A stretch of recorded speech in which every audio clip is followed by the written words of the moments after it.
Hello everyone. So today we will start the chapter subject verb agreement. So the first question which arises in our mind is what is subject verb agreement? So subject verb agreement means to agree the subject and the verb means subject और verb same होने चाहिए singular to singular plural to plural. There is a very important difference between noun and verb. Noun में अगर हमको किसी word को singular करना होता है तो हम लोग एस को हटा देते हैं. जैसे अगर वर्ड बनाना ले तो we write it as banana for making it singular. और अगर हम लोग को प्लूरल करना होता है वी ऐड एस. जैसे बनानास एस लगा दिया. पर वर्ब इसका पूरा उल्टा होता है, पूरा रिवर्स होता है. अगर इसमें हम लोग को सिंगुलर करना होता है तो हम लोग एस को लगा देते हैं जैसे प्लेज. और प्लूरल करना होता है तो एस को हटा देते हैं जैसे प्ले. मीन्स वो उसका रिवर्स है. Now let's take an example. I have to play with my friend. अब यहाँ पे दो एक्सेप्शंस हैं. I और you. ये दोनों प्लूरल होते हैं और इनके साथ have लगता है. तो यहाँ पे I है तो I के साथ have लगेगा क्योंकि has तो सिंगुलर होता है तो have लगेगा.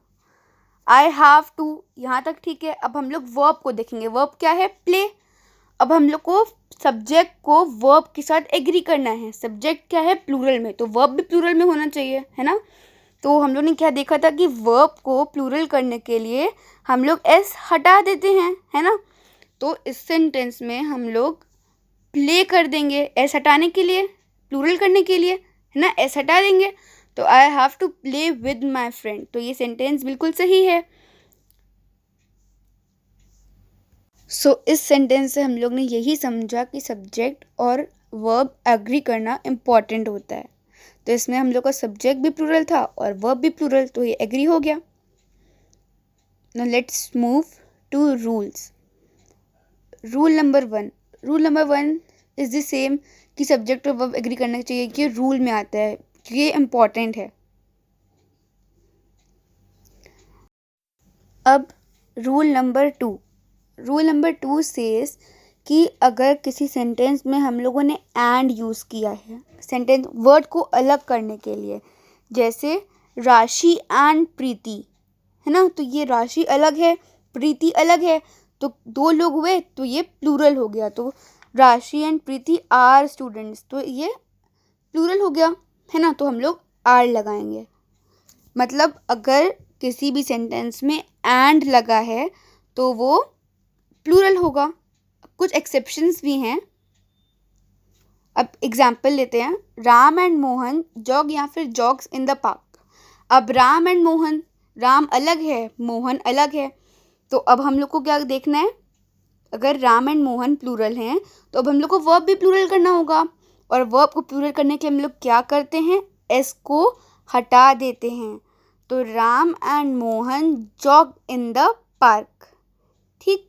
तो इसका आंसर क्या होगा? इसका आंसर होगा जॉग.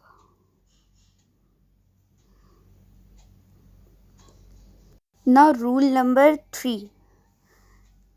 अभी हम लोग ने पीछे किया कि अगर किसी सेंटेंस में एंड लगा हो तो हम लोग प्लूरल यूज़ करते हैं. मीन्स सब्जेक्ट प्लूरल तो वर्ब प्लूरल, है ना. बट जो ये थर्ड रूल है ये एक एक्सेप्शन है कि अगर हमें किसी सेंटेंस में फीलिंग ऑफ वननेस मिल रही है, जैसे ब्रेड एंड मिल्क.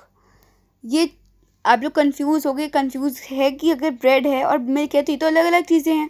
बट अगर हम लोग देखें तो ब्रेड एंड मिल्क हम लोग एक साथ यूज़ करते हैं, है ना.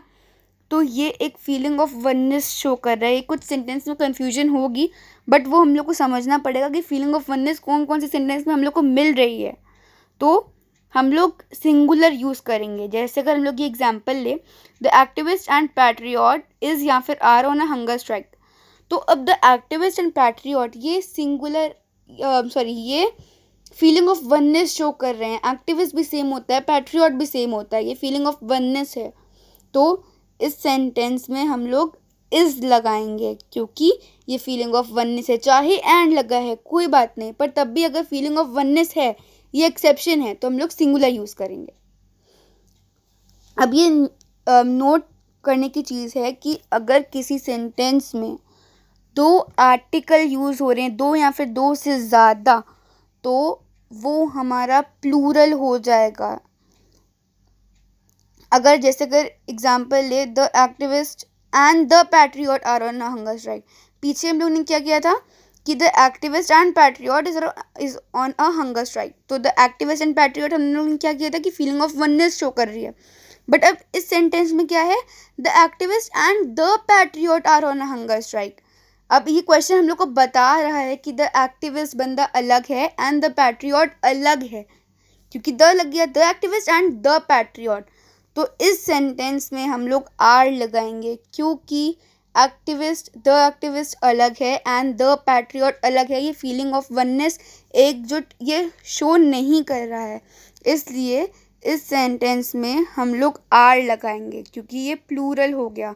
सब्जेक्ट प्लूरल तो वर्ब प्लूरल, क्योंकि सब्जेक्ट और वर्ब एग्री करना चाहिए, इसलिए ये इसका आंसर आर होगा।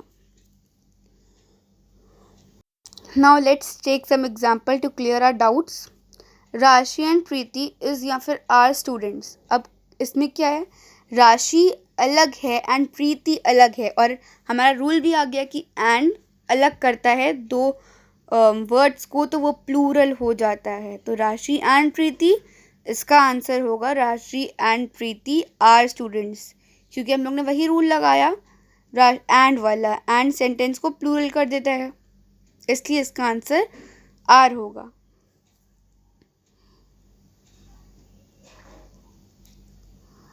Let's move to next example. Rice and curry is या फिर are to be serve separately.